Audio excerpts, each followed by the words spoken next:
So we're gonna get things started with the old Beaumont today here. This fuel line I bought is only 2 years old, I think. And every year it leaks right in here at the coupling. And I'm just really sick of it. So today I've got a new one to install, and it's black. And I'm really not sure how I feel about that yet because, you know, I obviously got a fair amount of, the red and blue fittings, and I kind of still like that look. I know black is the new chrome, don't get me wrong. Maybe I'm just stuck in the 90s, and the red and blue at least really pops for me. The black is clearly a very clean look, but well, we'll see. We'll see what it looks like once it's on. Now, this is basically one of the most straightforward installs you'll ever do. So I got the... Oh, I spoke too soon. I had that front side loose, and not enough apparently. Yes, I know. I don't have the proper AN wrenches. I know I really need to get some, but I don't have them. But anyway, basically, you're just loosening up the front and rear of this fuel line, and then popping them off of the carb. And essentially that's going to be really all you got to do. So on this one you can just take the bottom part of the rail right off.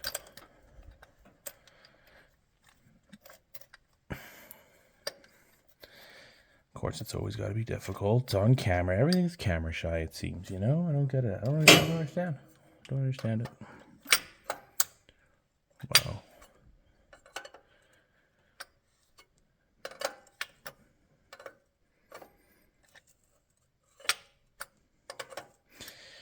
Now, you should get the AN tools because everybody will tell you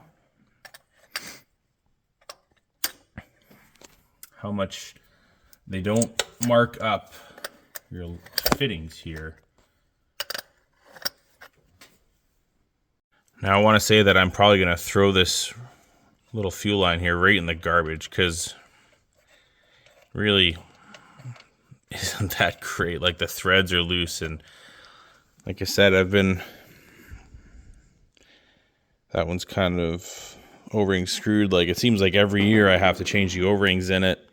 And even then, it still leaks every now and then. I have to tighten it. I'm fighting it all the time, and it's annoying. There's a reason that you see a lot of guys stick with the, the typical chrome dual feed line, and that's exactly it. Put it on, tighten it up, never worry about it.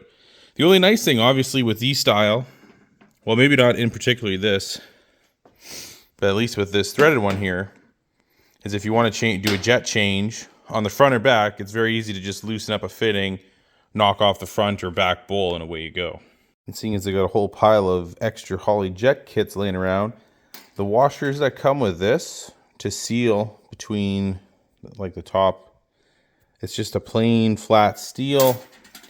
If you have a HOLLEY rebuild kit, it is steel, very thin shim, but there is a very light coating on it. I'm just going to go with that. It's probably going to help seal. So that's what's going to go on there instead of these plain washers, which maybe people use them. I feel like there's a chance for a problem there. Now, it's pretty easy to just say, oh, just change the O-rings, because it's just those two right there. Like I said, I'm basically replacing them every year. It slips inside the collar for the fuel rail, but I've never burnt down a car that's been in the family since 1971, and I really don't plan on starting anytime soon. I really do want to just throw this in the garbage can, but as all good things go, we will keep it for spare parts because you just never know. And before I toss it all together again, I'm just doing a last minute little switch up here, put a new gasket on the bowl, and I'm also changing the jets in there. Factory is supposed to be 67, it's a HOLLEY 650. I went down to a 64 because it just seemed to be running right, but I don't know if it was DA or temperature or what. Then all of a sudden I started feeling lean, so I'm going back up to probably a 66 or 7 again. Now I got the bowl back on, so I can start threading the new feed lines in here. Do one little side at a time. Don't forget your gasket or you're gonna have a bad day because you're gonna pour fuel everywhere. And that's not good. We'll save those for last for tightening up. And now the line itself, stuff that in there.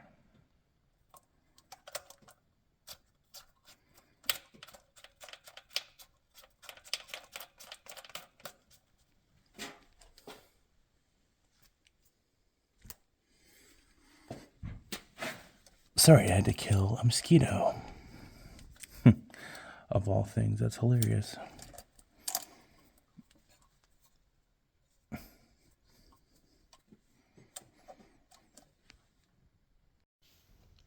And just tighten up the last little bit.